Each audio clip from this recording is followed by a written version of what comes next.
बलूचिस्तान को लेकर मीडिया में ये चर्चा चल रही है कि बलूचिस्तान पर अब पाकिस्तान का कोई कंट्रोल नहीं रहा है, यानी बलूचिस्तान अब आज़ाद हो चुका है और बलूचिस्तान पर अलग अलग जो लड़ाके गुट हैं उनका अधिकार हो चुका है। अब आज हम अपनी वीडियो में यही जानने की कोशिश करेंगे कि क्या यह एक सच्चाई है या एक मीडिया प्रोपेगेंडा है। नमस्कार, मेरा नाम है रॉय जयगोपाल और आप देख रहे हैं डिफॉगर।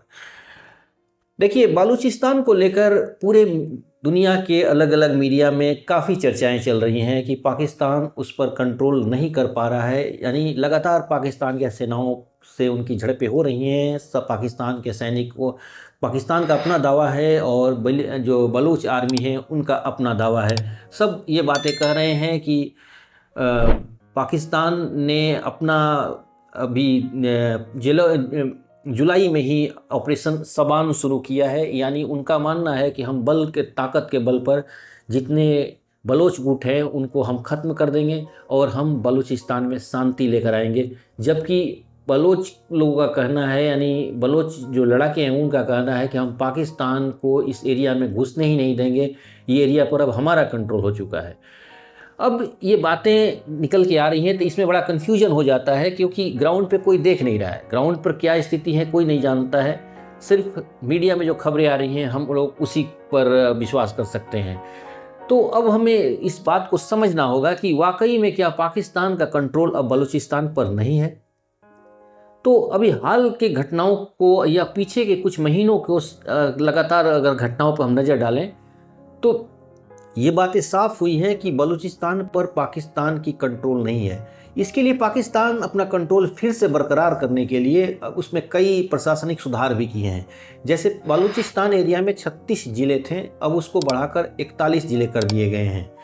दूसरी बात कि जो पाकिस्तान और चीन के बीच में जो CPEC प्रोजेक्ट पर काम हो रहा है उसको एक अभेद्य किला के रूप में पाकिस्तान बनाने की कोशिश कर रहा है, यानी उसको पूरी तरह से सुरक्षित करने के लिए, क्योंकि बार बार बलूचियों का उस पर हमला हो रहा है जिससे चीन काफ़ी खफा है और इसके लिए वो एक तरह से इन्वेस्टमेंट रोक भी दिया है।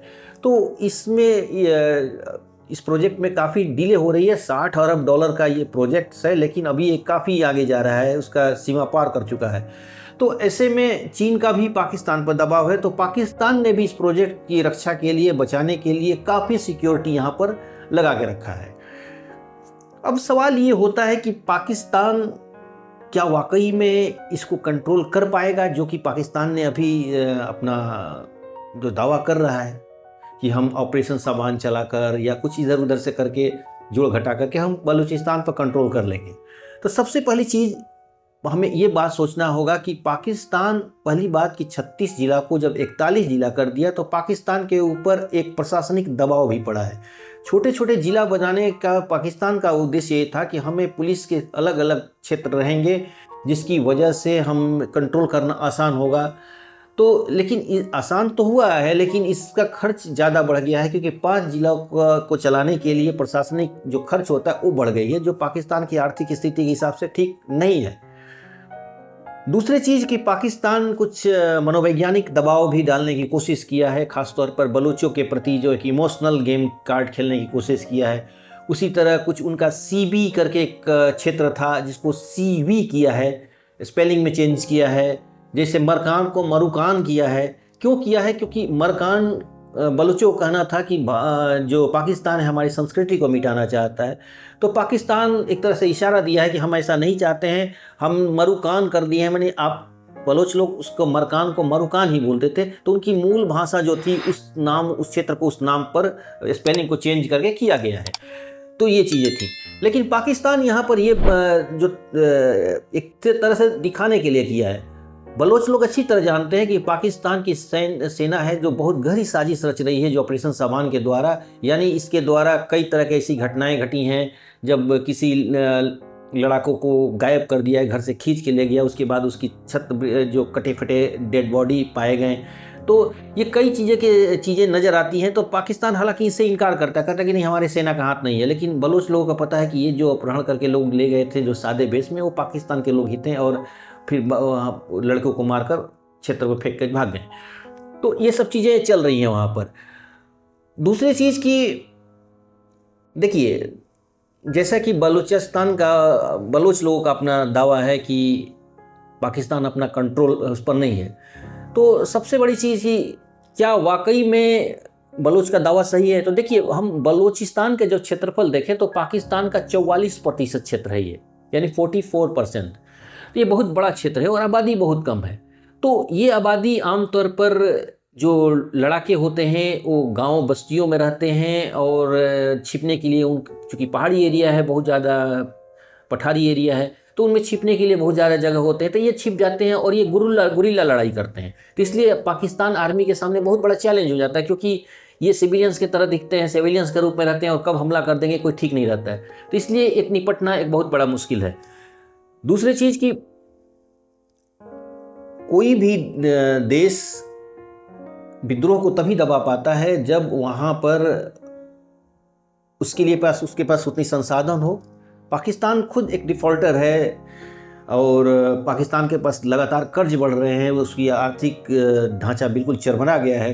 तो ऐसे में अगर पाकिस्तान इसी तरह अपना आर्थिक स्थितियों को ख़राब करते गया तो पाकिस्तान 10 से 15 साल लगेंगे। मुझे लगता है कि मेरा अनुमान अपना है कि 10 से 15 साल में पाकिस्तान डिफ़ॉल्टर हो जाएगा और पाकिस्तान का डिफ़ॉल्टर होते ही पाकिस्तान के कई क्षेत्र जो हैं, जो आज छिटपुट वहाँ पर विद्रोह देख रहे हैं, चाहे वो पीओके वाला मैटर हो जो गिलगिट बल्टिस्तान है या अभी बलूचिस्तान वाला, ये क्षेत्र अपने आप को आज़ाद घोषित कर दिए। हालांकि आज़ाद घोषित कर ही दिए, लेकिन पाकिस्तान सेना भी मान लेगी या पाकिस्तान के लोग भी मान लेंगे कि अब ये अलग हो ही चुका है, क्योंकि हमारे पास संसाधन ही नहीं है उनको रोकने के लिए।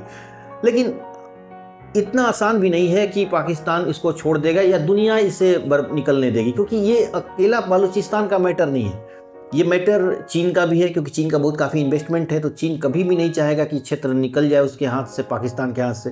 तो चीन भी, जब तक चीन की दया और कृपा है तब तक ये क्षेत्र वाकई में अभी बलूचिस्तान जो है पाकिस्तान के साथ है। दूसरी बात कि बलूचिस्तान को डिस्टर्ब करने में ईरान का भी हाथ है। अब आप कहेंगे कि ईरान कैसे? तो देखिए, बलूचिस्तान के लोग तो ईरान के कुछ क्षेत्र पर दावा करते हैं कि हमारा है, हम बलोचों का एरिया है। लेकिन ईरान इसलिए करता है क्योंकि कहावत है कि दुश्मन का दुश्मन दोस्त होता है, वही वाली बात है। ये पाकिस्तान की जो ISIS है, उसने वो क्या करती थी कि वो सुन्नी आतंकियों को वहाँ पर भेजती है तोड़फोड़ कराने के लिए ईरान में, और ईरान एक शिया देश है। तो इस तरह ये लोग आपस में इसको लेकर काफ़ी आपस में कन्फ्लिक्ट होते रहता है इनके बीच में। कई बार तो ईरान ने पाकिस्तान पर मिसाइलें भी दाग दिया है। तो ईरान भी जब बलोच जो भाग के ईरान में चले जाते हैं तो उनको पाकिस्तान के हवाले नहीं करता है, उसे शेल्टर दे देता है या सेफ पैसेज दे देता है। तो ऐसी परिस्थितियों में पाकिस्तान बड़ा परेशान रहता है कि ईरान हमारा सपोर्ट नहीं करता। और जब ईरान कहता है कि तुम अपने आतंकियों को पहले कंट्रोल करो, हमारे यहाँ डिस्टर्बेंस कर रहे हैं ये लोग, तो ये लेकर एक वहाँ पर भी इशू है। लेकिन और दूसरी बात कि अफगानिस्तान को लेकर अभी लोग का झड़प चल रही है पाकिस्तान की, तो अफगानिस्तान की तरफ से भी बलोचों को सपोर्ट मिल रहा है। तो ये एक अलग जियोपॉलिटिकल वहाँ पर सिचुएशन पैदा हो रहा है। लेकिन फिर भी ईरान और अफगानिस्तान बलूचिस्तान को आज़ादी नहीं चाहेंगे, डिस्टर्ब चाहेंगे लेकिन आज़ादी नहीं। इसकी वजह यह है कि कुछ क्षेत्र जो बलोचों का है वो अफ़गान वाला एरिया में या कुछ ईरान वाला एरिया में है। तो ये ग्रेटर बलूचिस्तान की जब ये लोग मांग करते हैं तो उन लोगों को लगता है कि हमारे क्षेत्र को भी ये लोग दावा करेंगे, ईरान वगैरह को, अफगानिस्तान को। लेकिन हालांकि बलोचों को ये लोगों ने विश्वास में लिया है कि आप ग्रेटर जो बलोच एरिया को आप डिमांड न करें, तो ये लोग भी अभी उस चीज़ों पर चर्चाएं नहीं करते। लेकिन जो क्षेत्र अभी पाकिस्तान के कंट्रोल में है उस पर ये लोग बहुत काफ़ी उथल पुथल मचा कर रखे हैं। तो ये कुल चीज़ें सिचुएशन है। तो जहाँ तक मेरा फाइनल निष्कर्ष यही है कि अभी जो बलोच कह रहे हैं कि हम पूरे पाकिस्तान पे बलूचिस्तान पे कंट्रोल कर लिए, तो ये बातों को बहुत ज़्यादा बढ़ा चढ़ा के कहना होगा। अभी भी पाकिस्तान का कंट्रोल है, क्योंकि जब तक टैक्स सिस्टम यानी टैक्स कलेक्शन इनके हाथ में नहीं आएगी तब तक ये कंट्रोल। अभी ये लोग इलीगल ड्रग्स के माध्यम से या कुछ लेवी वसूलते हैं, गुंडा टैक्स जिसको बोलते हैं, चीनी कंपनियों को से जबरन वसूलते हैं, चीन के जो ठेकेदार हैं उनको अपहरण कर वगैरह करके उनसे पैसा वसूलते हैं। तो ये लोग अपना इस तरह एक अवैध कमाई का जरिया। दूसरी वजह जितने पाकिस्तानी डायस्पोरा है जो अलग अलग देशों में रहते हैं, वो अपने लोगों के लिए मदद के लिए गुप्त रूप से पैसे भेजते हैं। देखिए, जहाँ तक जो पाकिस्तान का बलूचिस्तान खोने की बात है, तो पाकिस्तान की जो अपनी नीतियां हैं वही पाकिस्तान को से बलूचिस्तान को अलग कर देगी। इसकी वजह है, देखिए बलूचिस्तानों को बलोच लोगों का मानना है कि पाकिस्तान में कोई डेमोक्रेसी नहीं है, और सच्चाई भी है। वहाँ डेमोक्रेसी एक दिखावा है, सिर्फ सारा कंट्रोल पाकिस्तान आर्मी के पास होता है। और पाकिस्तान आर्मी में ज़्यादातर कौन लोग हैं, तो पंजाबी लोग हैं। एक तो बातें ये हैं।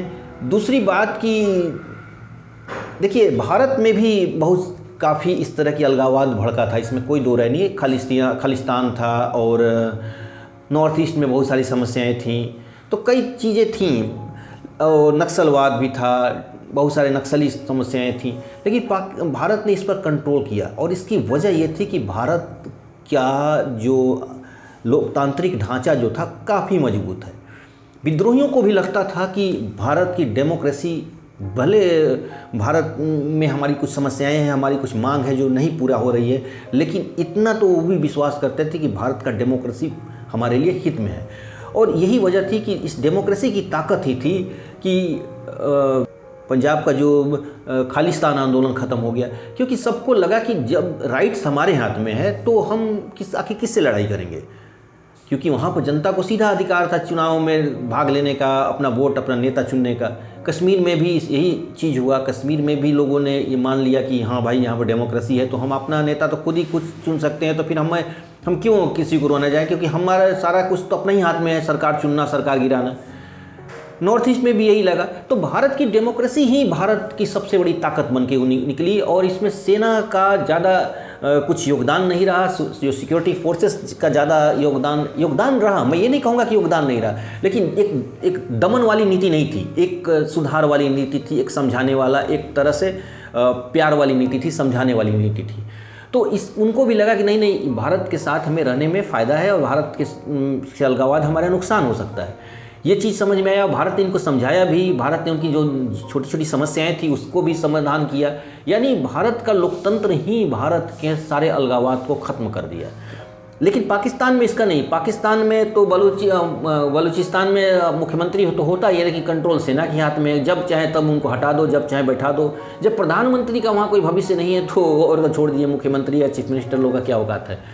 तो ये चीज़ें होती। तो इसलिए बलूचिस्तान पर अभी पाकिस्तान का कंट्रोल है, लेकिन कब तक रहेगा इसकी कोई गारंटी नहीं है। जब तक पाकिस्तान की वजूद है, वजूद का मतलब वो उसकी आर्थिक ढांचा चल रहा है, तब तक है। और आर्थिक ढांचा को कोई दुनिया ख़त्म नहीं होने देगी। दुनिया का एक ही बस लक्ष्य है कि किसी तरह पाकिस्तान को ज़िंदा रखना, पाकिस्तान को मरने नहीं देना। और ऐसे में बलूचिस्तान भी ट्रबल में ही रहेगा, लेकिन लंबा अभी समय है। हालांकि अभी उन लोगों जो दावा है सही नहीं है। पाकिस्तान को अभी भी बलूचिस्तान का अच्छा खासा पकड़ है। तो आज के अंक में इतना ही। उम्मीद है कि आप मेरी बातें समझ में आई होगी। जो भी राय है कमेंट में ज़रूर दीजिएगा, और सबसे बड़ी चीज़ कि आप डिफॉगर को देखते रहिएगा, सब्सक्राइब कीजिएगा चैनल को। बहुत बहुत धन्यवाद।